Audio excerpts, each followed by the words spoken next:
Assalamu alaikum wa rahmatullah. Na wannan gida muna muku fatan alkhairi da fatan kowa yana cikin ƙoshin lafiya.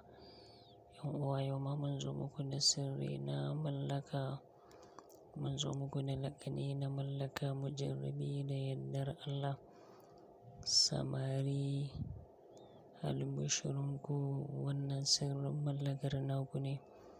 Dukkan namiji saurayi, idan kana da budurwa, kana son budurwan nan taka, amma kuma ita budurwar taka ba ta wani son ka, ba ta wani damu da kai ba, tana jajja maka aji, tana jujjuya maka baya, tana nuna ma ba ta wani son ka yanzu.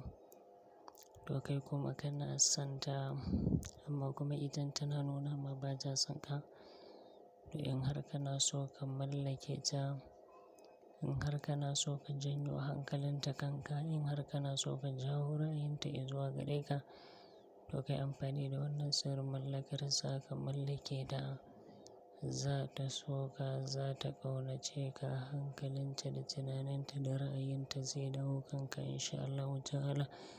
Domin wannan mujarrabin sirri ne na mallakar budurwa da yardar Allah. Yan uwa, ku danna mana subscribing, ku danna alamar ƙararrawa sannan ku yi share, ku yi liking, saboda yan uwa su samu ganin wannan sirri, saboda su masu amfana.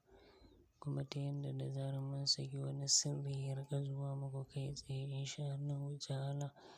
Kuma idan mutum yana neman wani ƙarin bayani, ko kuma idan mutum yana so za a yi masa wani aiki, to zai iya tuntuɓar malam akan wannan lambar ta WhatsApp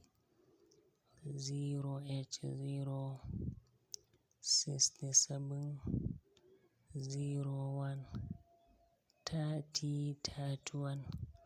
Insha Allahu duk wanda ya tuntuɓi malam akan wannan lambar ta WhatsApp to zai samu malam da yardar Allah. Yan uwa, kamar yadda muka shaida muku, wannan sirri ne na mallaka. Dukkan namiji saurayi da kake da budurwa, kuma ka tabbata tsakaninka da Allah kana son ta ne da aure, ka tabbata tsakaninka har ga Allah son aure kake mata, aurenta za ka yi, amma kuma ita sai take nuna ma ba ta wani son ka, ba ta wani damu da kai ba, tana jajja maka aji, tana jujjuya maka baya. In ka kira ta a waya ba ta ɗauka, in ka mata magana da WhatsApp ma ba ta kula ka, ko idan ka je ƙofar gidansu ma ka aika sai ta ƙi zuwa. Kai kuma kana son ta, ita kuma tana nuna ma ba ta wani son ka. To in har kana so ka mallake ta, in har kana so ka janyo hankalinta kanka, in har kana so ka jawo ra'ayinta izuwa gare ka, to kai amfani da wannan sirrin mallakar za ka mallake ta. Za ta so ka, za ta ƙaunace ka, hankalinta da tunaninta da ra'ayinta zai dawo kanka insha Allahu ta'ala. Domin wannan mujarrabin sirri ne, mujarrabin laƙani ne, sai dai in namiji saurayi ba ka yi shi akan budurwarka ba. In dai kana da budurwa, kuma ka tabbata tsakaninka har ga Allah son ta kake yi da aure, son aure kake mata, aurenta za ka yi, to kai amfani da wannan sirrin mallakar akan budurwarka, za ka mallake ta. Za ta so ka, za ta ƙaunace ka sosai insha Allahu ta'ala. To shi wannan sirrin yanda ake yin sa shine, idan namiji saurayi kana so za ka yi shi domin ka mallake budurwarka, to da farko za ka samu farar takarda, za ka samu tawada, sannan kuma za ka nemo icen lalle. Yauwa za ka samu itacen lalle. Idan ka samu itacen lallen nan sai ka zo sai ka feƙe shi sai zama alƙalami. Kamar yadda ka ga an yi rubutun nan, kai ma haka za ka rubuta shi a jikin farar takarda, amma da icen lalle ake rubutawa. To za ka ga an buɗe abubuwa guda biyu. To za ka saka kai sunanka a sama, sunan budurwar taka a ƙasa. Kai sunanka a sama, sunan budurwar taka a ƙasa.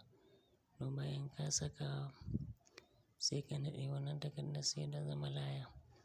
Idan ta zama layin nan to za ka ajiye ta sai ƙarfe biyun dare yayi. Idan ƙarfe biyun daren nan yayi sai ka tashi sai ka yi alwala. Bayan ka yi alwala nan to sai ka zo ka yi sallar nafila raka'a biyu. Raka'ar farko za ka karanta Fatiha, sai ka karanta suratu Yasin gabaki ɗayanta. Raka'a ta biyun ma za ka karanta Fatiha sai ka karanta suratu Yasin gabaki ɗayanta. Bayan ka yi sallama sai ka yi istighfari ɗari, la ilaha illallah ɗari, salatin annabi ɗari. To sai ka ɗauko wannan layar sai ka ɗaura ta a saman carbinka.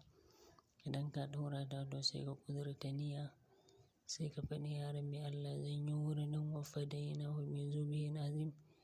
Da niyyar Allah budurwata wacce Allah ka mallaka min ita. Allah ka janyo min hankalinta kaina, Allah ka janyo min ra'ayinta zuwa gare ni. Allah ka jefa sona da ƙaunata cikin zuciyarta. Allah ka lulluɓe zuciyar da sona da ƙaunata. Allah ka janyo min hankalinta kaina. To sai ka yi wuridin wa fadainahu bi zubin azim 1111. To haka za ka yi shi kullum tsawon kwana 7.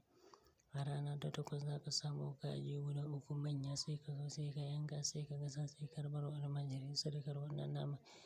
Ita kuma wannan layar sai ka je jikin randa ta ƙasa sai ka toni rami sai ka binne ta. To wannan sirri in dai ka yi shi a kan budurwarka to sai dai maganar aure da yardar Allah, sai dai maganar aure da yardar Allah. Kuma in ka san ba auren yarinya za ka yi to kar ka ɓata wa kanka lokaci, kar ma ka ba wa kanka wahala domin in ka yi ma ba zai ma amfani ba in sha Allah.